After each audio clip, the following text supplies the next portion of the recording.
Bulchiinsa magaalaa Adaamaatti jiraattonni kutaa magaalaa Adaabee injifannoo waggaa 8ffaa bitootessa 24 sababeeffachuun hiriira deeggarsaa taasisaniiru. Hiriiricha irratti kutaaleen hawaasa garaagaraa kutaa magaalichaa irraa walitti babba'an hirmaataniiru. Hawaasni aanaa Angaatuu, Caffee fi Solloqqee Dongorree kunniin dhaadannoowwan garaagaraa injifannoowwan waggoottan darban mul'isan dhageessisaniiru. Bitootessi 24 guyyaa seena qabeessa siyaasni Oromoo fixeerraa gara giddu galeessaatti itti dhufee ta'uu jiraattonni kutaa magaalaa Adaabee hiriira deeggarsa kanarratti argaman ibsaniiru. Egaa guyyaan kun guyyaa akka Oromootti guyyaa seenaa qaanqeen bilisummaa, eenyummaa, aadaa keenyaa, abbaan biyyummaa itti mirkanaa'e, Oromummaan immoo gabrummaa jalaa ba'e, dargaggeessi keenya immoo bilisummaa argatee kaleessa daggalatti kaatu, kaleessa wayyaaneen daggalatti kolaastu, daggalatti ajjeestu, har'a bilisummaa argatee barachaa teekinooloojiidhaan misoomaan magaalaa keessatti badhaadhee jiraachaa jira. Akkasumas immoo gaggeessaa ta'ee akka gaggeessaa badhaadhinaatitti dargaggeessi kun biyya gaggeessaa jira jechuudha. Dhugaa dubbachuu fi bitootessa 24 anaa fi guyyaa addaati. Kana kan jechuu danda'ee fi sababa mataasaa qabaa jechuudha. Guyyaa walqixxummaa sabaaf sablammoota biyya kanaa itti mirkanaa'e jennee ibsuu hin dandeenya. Kanatti aansee wantoonni hedduun sirnoota dabran keessa turan amma bitootessa 24 keessa wantoota baay'ee haara'ee wantoota baay'ee sirraa'ee sirnoonni qixa sabaaf sablammoonni hundi walqixa fayyadamummaa fi walqixa biyya kana keessa jiraachuu danda'an kan mirkaneesse sirna kana jennee ibsuu dandeenya jechuudha. Akkasumas fayyadamummaa dargaggootaa kan itti mirkanaa'e ta'us dubbataniiru. Injifannoo argame kana salphaatti injifannoo hin argamne.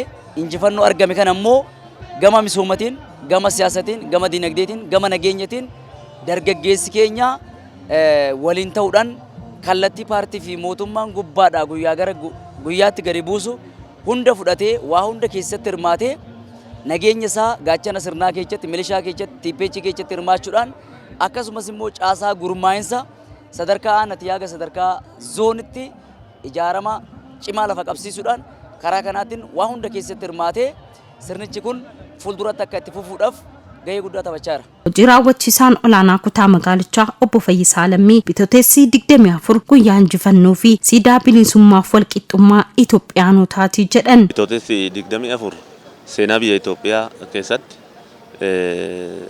seenaa salphaa kanan jedhamnedha.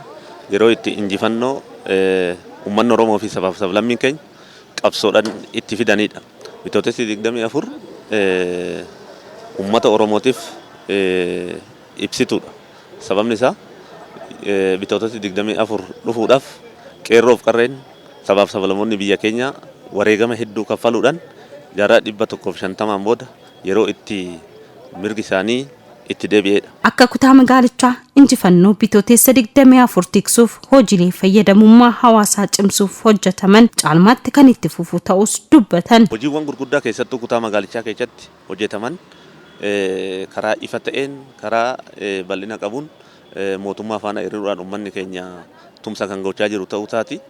Gama biraatiin immoo maalummaa bitootessa 24 uummata keenyatti hin himtu jechuudha. Hin beeka waan ta'eef qabsaa'ee as fidee gama biraatiin wareegama itti kaffalee waan ta'eef bitootessi 24 uummata keenyaaf waan addaati jenneeti kan laallu. Itti gaafatamaa waajjira paartii badhaadhinaa damee kutaa magaalaa Adaabee obbo Faanoo Gammadii bitootessi 24 guyyaa injifannooti sabaaf sablammoonni guyyaa aarsaa guddaa itti kaffalanii as gahamedha jedhan. Bitootessi 24 guyyaa akka sabaatittis akka uummatoota Itoophiyaatti guyyaa injifannooti.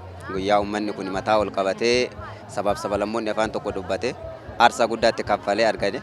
Kanaaf guyyaa bitootessa 24 akkuma isin argitan namni umriin isaa 18 ol ta'e namni dhibamee siree irratti jiruun alatti uummanni bilookiidhaan uf sochoosee qaama isaatiin sadarkaa isaatti qopheeffate hiriira kanarra argameera.